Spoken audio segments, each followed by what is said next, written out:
अगर हम homeopathy pharmacopoeia of India की बात करें तो सबसे पहले तो हम आपको बता दें कि फार्माकोपिया क्या होता है। होम्योपैथी फार्माकोपिया की अगर हम बात करें तो ये एक सुप्रीम अथॉरिटी बुक होता है जो पब्लिश किया जाता है किसी भी देश के गवर्नमेंट के द्वारा, जिसमें किसी भी होम्योपैथी ड्रग्स के प्रिपरेशन, प्रिजर्वेशन, कलेक्शन कि किस तरह उसको कलेक्ट करके रखना है, किस तरह प्रिजर्व करना है और किस तरह इस मेडिसिन को बनाना है, कौन सा पार्ट यूज करना है, किस तरह इसको रखा जाएगा कि इसकी प्योरिटी बनी रहेगी, स्टैंडर्ड क्या है, इसमें स्टैंडर्डाइजेशन जो होता है वो क्या है।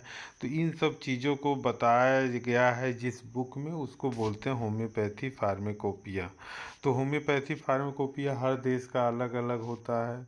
उसी तरह हमारे देश में होम्योपैथी फार्माकोपिया जो है वो अलग है। और होम्योपैथी फार्माकोपिया की अगर हम बात करें तो होम्योपैथी फार्माकोपिया का अब तक हमारे देश में जो वॉल्यूम छपा है वो टोटल जो है 10 वॉल्यूम में होम्योपैथी फार्माकोपिया छपी है या छापी गई है। अब उस पर अगर हम बात करें होम्योपैथी फार्माकोपिया के छोटे इतिहास के बारे में, तो सबसे पहले तो हम आपको बता दें कि फादर ऑफ होम्योपैथी फार्माकोपिया जो है कहा जाता है डॉक्टर कार्ल डब्ल्यू कास्परी को, जिनकी पहली फार्माकोपिया पब्लिक हुई थी 1825 में।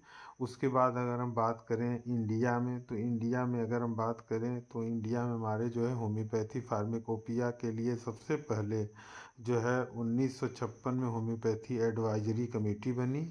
और उसमें जो है कि एडवाइजरी कमेटी बनी और उसके बाद जो है 1962 में हमारे देश में पहला जो है होम्योपैथी फार्माकोपिया कमेटी के मेंबर बने।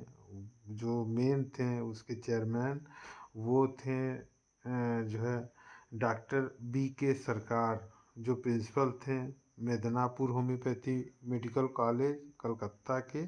उनको जो है इसका बनाया गया मेन सदस्य, जो है मेन चेयरमैन बनाया गया। इनके चेयरमैनशिप के अंदर जो है चेयरमैन इनको बनाया गया। इनके चेयरमैनशिप के अंदर जो है मेंबर ऑफ कमेटी में डॉक्टर के जी सक्सेना, डॉक्टर के पी मजूमदार, डॉक्टर दीवान हरिश्चंद्र, इतने लोग कमेटी में थे। और इनके नेतृत्व में जो है हमारे देश में फार्माकोपिया कमेटी बनी। और फार्माकोपिया कमेटी बनने के बाद हमारा जो पहला वॉल्यूम आया वो 1971 में आया। जो नंबर ऑफ मोनोग्राफ होता है एक्चुअली वो नंबर ऑफ ड्रग्स होते हैं। अगर हम बात करें अब तक टोटल जो नंबर ऑफ मोनोग्राफ है, तो सब नंबर ऑफ मोनोग्राम जो अब तक 10 वॉल्यूम में आया है वो 1117 मोनोग्राम आया है। ये क्वेश्चन पूछा भी जाता है। नंबर ऑफ टोटल मोनोग्राम तो 1117 है। अब तक 10 वॉल्यूम पब्लिश हुआ है। पहला वॉल्यूम 1971 में हुआ, उसमें 180 जो है मोनोग्राफ थे। दूसरा वॉल्यूम 1974 में हुआ, उसमें 100 मोनोग्राफ थे। तीसरा वॉल्यूम जो है 1978 में आया, उसमें 105 मोनोग्राफ थे। चौथा वॉल्यूम जो है 1984 में आया और उसमें जो है 107 मोनोग्राफ थे। उसके बाद पांचवा वॉल्यूम 1987 में आया, उसमें 114 मोनोग्राफ थे। उसके बाद वॉल्यूम जो इनका 6 वॉल्यूम था वो 19 में आया, 1990 में आया, 104 थे।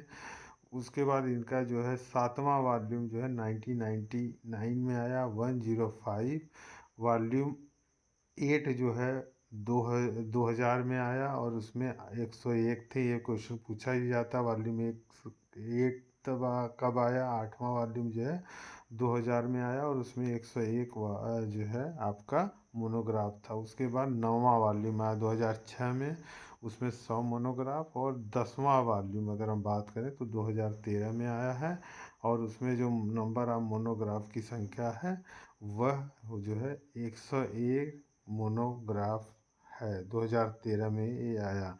अब उसके बाद हम बात करते हैं कि नंबर ऑफ मोनोग्राफ की भी बात हो गई। टोटल नंबर ऑफ मोनोग्राफ कितना है ये अधिकतर हमसे वॉल्यूम फर्स्ट पूछा जाता है कि कितने मोनोग्राफ थे, 180 थे। दूसरा वॉल्यूम में 100 था।